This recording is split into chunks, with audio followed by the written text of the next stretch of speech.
What's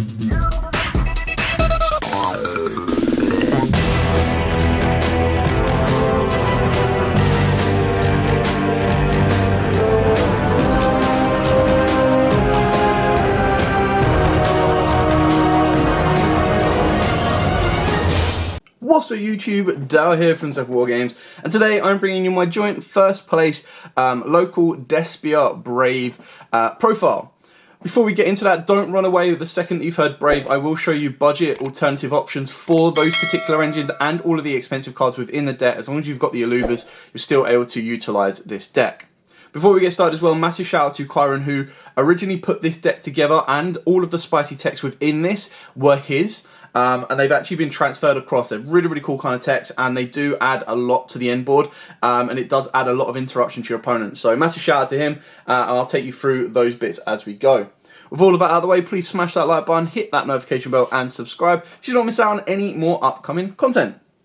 So we dive straight into the Despia part of the deck, and that is 2 Aluba, 2 Tragedy, which arguably in this particular version I would want to be bumping up to 3 for the pure fact that you do go through it quite easily, but for the fact that you also have a lot of cards that discard, so that would trigger Tragedy. That then allows you to then get additional extenders because it gets you into Aluba, it gets you into your fusion materials of the Adlerbyten and the Dramaturge, and if I was going to bump this to 3, I'd probably cut one of these because opening these without a fusion spell sucks. And the Adlerbyten recycling your banished fusions is ideally what you want it to do. So that kind of comes into play if they like banish a DPE or something along those lines. We've then got triple branded opening.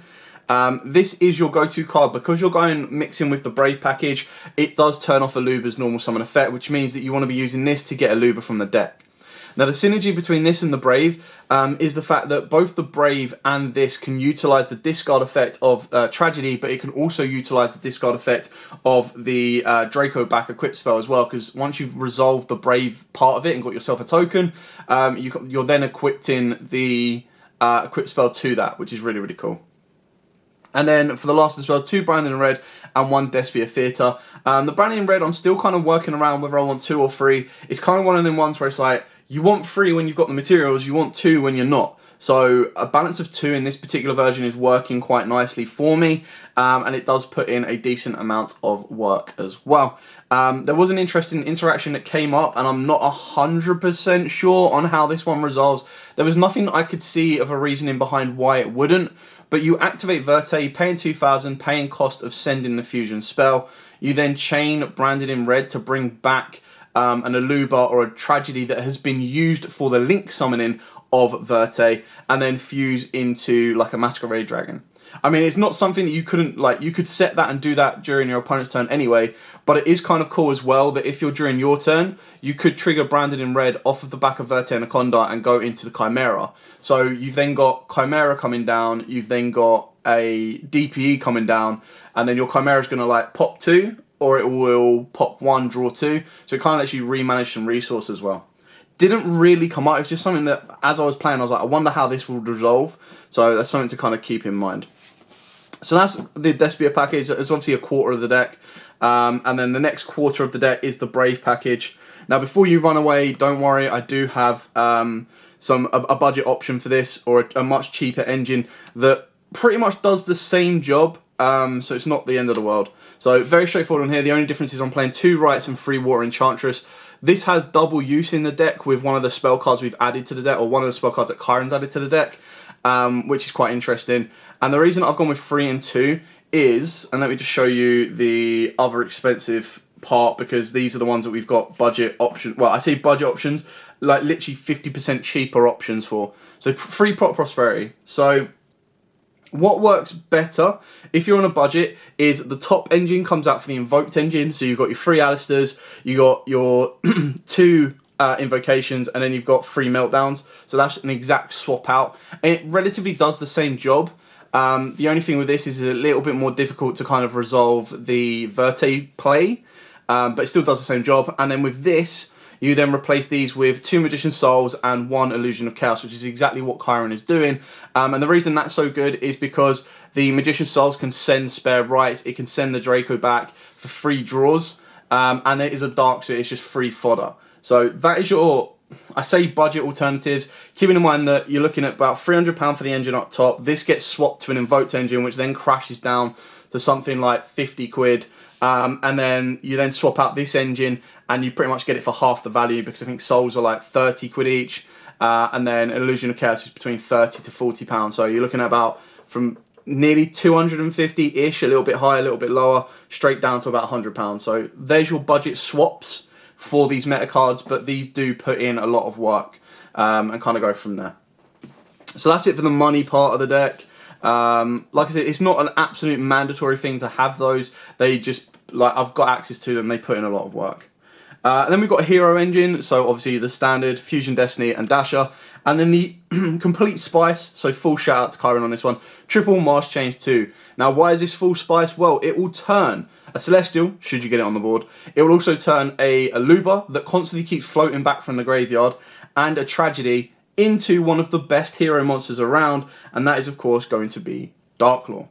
Off the back of that, what Mars Change 2 can do is it can also change your Water Enchantress into a Masked Hero Acid. Now, a lot of people forget, but what you can do is, rather than just using Enchantress for the Grave, which you can do, if you open up with the spell, and let's say you've opened up the Griffin, or you want to be a bit more aggressive, or you're worried about their back row and you've got Mars Change 2, is what you can do is you can actually activate summon out a token, use the continuous spell to search you out a Water Enchantress. You can then special summon the Water Enchantress as an extender because you control a token, and then you've got the ability to Mars Change 2 that Water Enchantress into Acid. Acid would then blow up your opponent's back row that a lot of people will not be expecting, and then the Water Enchantress will be engraved so that should they clear off the token, your next turn you banish that Water Enchantress in the grave, search out another right, activate another right, give yourself another token. So obviously the main reason for this is Darklaw, which is why we're playing 2 in the extra deck, but as a spicy little touch you could pump in Acid, and Acid just rips out your opponent's back row. Again, other options or ways of increasing this engine, decreasing this engine, is the Edge Imp engine. So 2, 1, and 1. So you can max this out. I would personally go with 3 Edge Imp. If I was doing that, you can also look at putting a Law of Darkness in here. You would then put in like 2 Polys and 2 Patchworks, but quite honestly, I'd probably put 2 Patchworks and leave Poly at 1. It's kind of one of them cards that, if you see it, great, but in this particular version, I was like, I don't want to see these, I want to see this. Because then I can fuse with this, I can normal summon this and link it off, I can just get rid of it, do whatever I need to, which will give me this, which will then give me this and this. So I just recur my resource to then bring everything back to hand. And the idea behind this is your free engine fodder to get into Chimera. So, and then you're going to have Poly in the graveyard, so your Chimera is going to be protected from targeting. That's where the Invoked engine comes in a little bit more. So if you go straight down the fusion route of this particular deck, you kind of want Magical Meltdown, because it means your opponent cannot negate your fusion summons. And then they can't respond to the effects on summon, which then means that when you make Chimera, your opponent can't Ash your Chimera, your opponent can't imperm your Chimera already because of Poly in the grave, but it means that they just can't negate it, they can't drop play it or anything like that, because you would have already made the summon, and Meltdown says your opponent cannot respond to your fusion summon's effect when they are fusion summoned, which is exactly what Chimera does. So you can kind of see the benefit of playing the Invoked engine as well. For hand traps, 2 Ash, 2 Imperm. I mean, there was 4 space in the deck. I've gone this up to a 42 card deck, so technically there's only 2. I seem to have a thing for 42 card decks right now. It's entirely up to you. It depends on your playstyle, depends on how you like building your decks. But I just went with 2 and 2.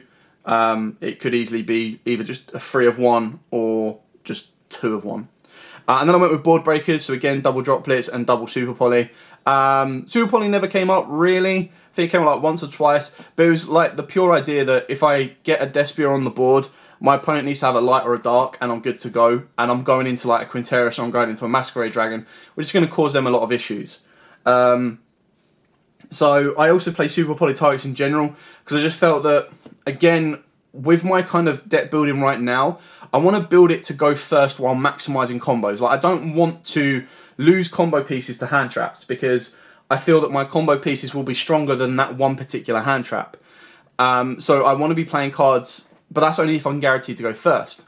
So then I need to play cards that are going to break boards consistently, successfully, and with minimal chance that my opponent can respond or deal with them, which is why I've gone with these here. So again, ultimately, Super Poly can come out. It's not a card that you have to play. It's just my particular playstyle and the route that I've decided to go with this particular deck build. I will show you a stack of other cards as well that you can add into the deck as either side cards, main cards, or entirely up to you. So for like the side deck for this event, obviously there's like Draw and Lock Bird. You can add in, you can main a Ghost Ogre if you want. You can main Effect Veilers if you want. I kind of had the option of Mystic Mine. It was just like one of the ones where it's like, if my opponent's built an entire board, I can just Mystic Mine and sit on a Masquerade Dragon. So, not the best way of doing it, but it is an option. Obviously, Artifact Lancier, very straightforward and simple on that one. I considered Gozen Match, and the reason you'd put Gozen Match in is if your opponent, like if you expect your opponent to be playing Token Collector or anything like that, especially when you're going to be playing Token Collector because you're in the Sword Soul matchup, you could then swap out and go for Gozen Match. And the best thing about that is it can really, really limit specific matchups that you've got. It's not the most out-and-out best card you can choose, but it is an option for you. You've also got Nibiru as well. Chiron recommended talents, which made sense. Lightning Storms, Evenly, it's just general board breakers for when they're going second. Cosmic, because you need to have back row outs as well. So that's pretty much like the stack of side deck options that could also become your main deck options. Like your main decks could be Gozen because you do resolve around a lot of darks quite consistently. It could be talents. I probably wouldn't main. The only other hand traps I would consider maining would be Effect Veiler and Ogre. Depending on my locals, you could then consider putting in like Drolls and Lances as your main as well. But that just gives you a couple of options that you can swap out for the stuff like Super Polys, the Droplets. Chalice would probably be your next best alternative for the Droplets as well. Moving on to the extra deck. So we've got 2 Masquerade Dragons. This is your game winner. So you put him on the board and your opponent has to pay every time they activate an effect. Now it's not like Red Flare Metal where they pay after it's resolved. They pay to activate. So very, very important. If you end up getting 2 on the board, they're paying 1,200 every single time they're activating a card. Especially if you're in time and especially if you're in Sword Soul, it's you straight away, as soon as they've activated 2 effects, they've already put themselves down the 1,200. So, and it's continuous as well, so it doesn't activate, which is why it's good to go under Mystic Mine. So, for example, if they went Long U in hand, discard a card, you go, cool, fine, you're paying 600. They summon the Long U, they go into Baron, for example. They would then use Long U's affecting Grave to burn you for 1,200. This would then do the exact same, putting them another 600 down. Then if they choose Baron's effect to pop this, you go, yep, fine, you're now down 600 more than me, but you've cleared this off. I've still got the ability to bring this back from the graveyard should I need to defend. So if they then try and rush into battle phase, you go, yeah, cool, fine. Bring back Masquerade Dragon, kill it, and then they're still down that 600 life points already. So yeah, really, really good card, and it wins you games. The one Quinteris, again, this can win you games as well because a lot of people don't expect it, but once you do summon it as well, you can start reducing your opponent's monsters, but also yours as well, so be very, very careful. But you reduce, except level 8 fusion monsters, attacks to 0, so very important. Super Poly targets of 1 Mud Dragon and 1 Starving Venom. Pretty straightforward on this one. So Starving Venom is the most generic, and then obviously the Mud Dragon is the one that lets you kind of play around with different decks as well. The one Guardian Chimera, love this card. It's actually really, really cool. So the annoying thing is it can't be a Super Poly target because Super Poly uses the field, whereas this needs to use hand and field. You can't just use one or the other. It then lets you draw cards equal to the number of monsters you use from your hand, and it lets you pop cards equal to the number of monsters used on the field.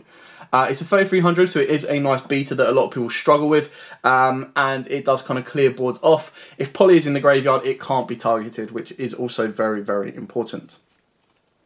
For the other fusions, of course, we've got the 2 Dark Claw and the 1 Acid. You don't need to run 2 Dark Claw, you can run 1 Dark Claw. You can even get rid of Acid as well. The Acid was just a last minute touch. I was like, ooh, War Enchantress, this could work.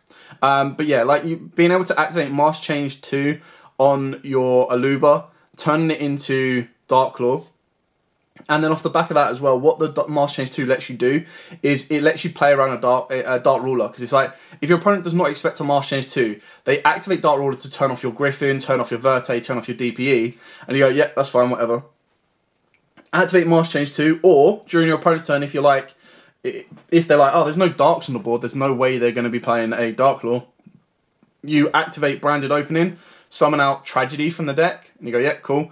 And then activate Mask Change to turn the Tragedy into Dark Claw, and a Tragedy will then trigger to give you back an Aluba. So you kind of got synergy around that. Plus you'll have Branded Opening in the graveyard to mean that Dark Lord can't be destroyed by card effect. It just gets better and better. Obviously, DPA. And then for Link monsters, we've got the 1 Link Spider. So this is to turn the Brave token. So this is where Water Enchantress can come into play as well and give you a bit of hand resource. Is if you haven't used Water Enchantress for the turn because you've opened up right, you turn Link Spider into... just mess with the line a little bit. You turn Link Spider, the token into Link Spider, which is your effect monster, and then whether you've specialed Water Enchantress or whether you've previously specialed the Griffin, you can link them two into Verte. Verte can then bring you out DPE, and like I said, if you've got Branded Opening or anything like that, or you've normal summoned a monster, you can then start using effects that way as well.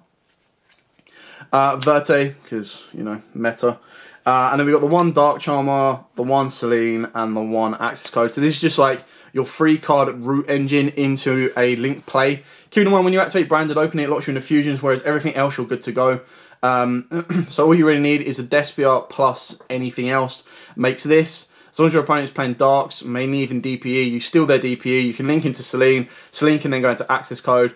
Access Code is going to be on 53. It's going to gain the ability to at least pop 2, if not 3, because of Link Spider. And then that just helps you clear board and lead into games. So it's like if you've already used Masquerade, or if Masquerade is in the graveyard, you bring that back. That instantly is going to be putting you on 78. So that will be doing 78 damage with an Access Code board clear plus a Masquerade. So even if you use that as Link material. And on the back of that as well, you put them on 68.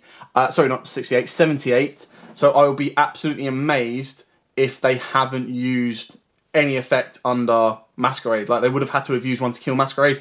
So that is your game winner there. And that is it. So a very interesting version of the deck, a very expensive version of the deck as well. So it's not going to be for a lot of you in that sense. Because, I mean, at the moment, you're trying to justify putting, like, literally £500 in 7 cards or so into a deck. When the structure decks come out, this deck will change completely again. The new support from the structure decks is absolutely mad. But it's just a deck that I've had for a while. I've really, really liked it. Kyron's been playing it endlessly, and he's been doing really, really well with it. So I kind of thought, you know what, I'll give this a run at my locals. Let's see how this goes.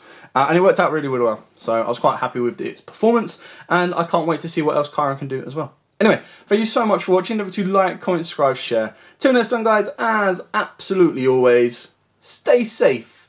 And of course, happy dueling.